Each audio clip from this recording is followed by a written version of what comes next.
What's up, book nerds? My name is Tara, and today I'm going to do a review of the April pick for the Feminist Orchestra Book Club, which is A Room of One's Own by Virginia Woolf.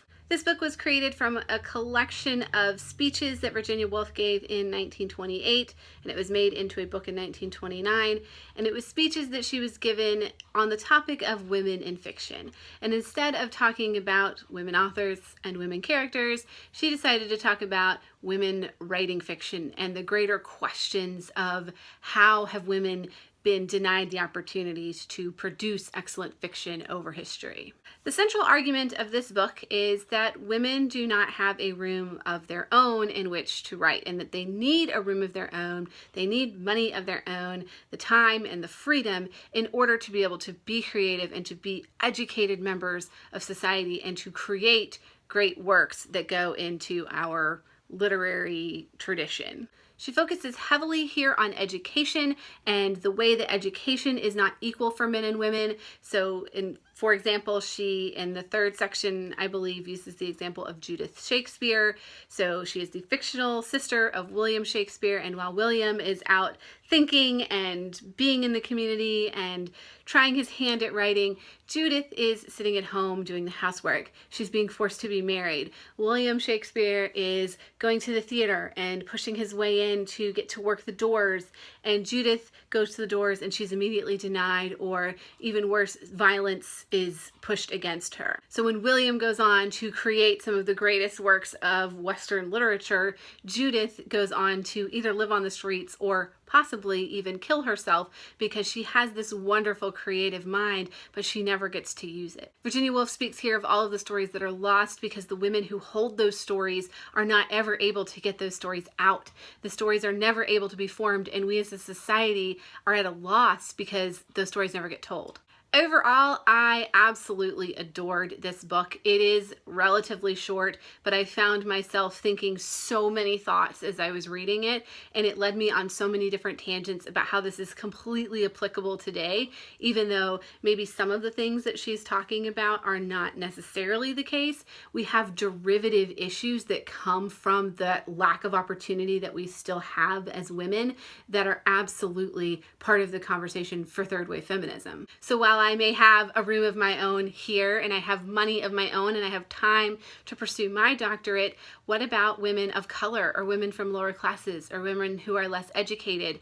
That is now part of our conversation, how opportunity is not just denied based on gender, but there are all of these intersectional qualities that may make some people have even more difficulty in having access to those opportunities. In a similar vein, even though there are many more women now in our colleges, education is not leading us necessarily towards equal jobs and equal pay. And equal pay can be an issue almost like the room that Virginia Woolf talks about in her book, that we are looking at this simple thing like, why are there not more women writers, or why are there not more women's stories? But it trails down into all of these opportunities that are denied starting from birth. The same thing can be said of our pay gaps in the United States. It's the underlying cause. It is girls in college not being able to focus on their studies because they are dealing with the traumas of rape. It is girls in high school who are being sent home because their shoulders are bared and they might excite the boy in the row behind them. It is girls who are not able to speak up in class because boys are taking over the conversations, or who feel they can't major in certain subjects because girls just don't study that. It's girls who are faced with pregnancy and the time that that takes out of their lives when they have to pause and give birth and raise their children.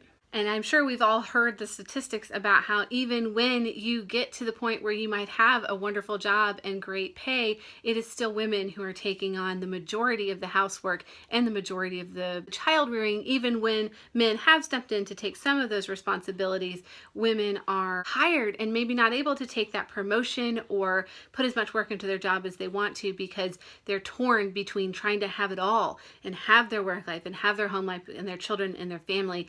And it's just so much, and it's so overwhelming that then becomes part of the problem as well. So I think A Room of One's Own is a wonderful book, and I think it's incredibly relevant. I see why we still read it in women's studies classes to this day, why we still read it in hopefully high school classrooms, because this is something that I think that everyone should read at some point, especially if you are a woman. This is such a short read and such an important read that I think that you should at least like go buy the audiobook or find a 50-cent used copy at the used bookstore like I did, and immerse yourself in Virginia Woolf's wonderful narrative style as she gets across just the incredibly important topics that she brings up in this essay. So that's my review of A Room of One's Own by Virginia Woolf. If you have read this book, please let me know in the comments what you thought of it. If you're in the Feminist Orchestra Book Club, especially, I would love to chat with you about that because I've enjoyed the first 2 reads immensely so far.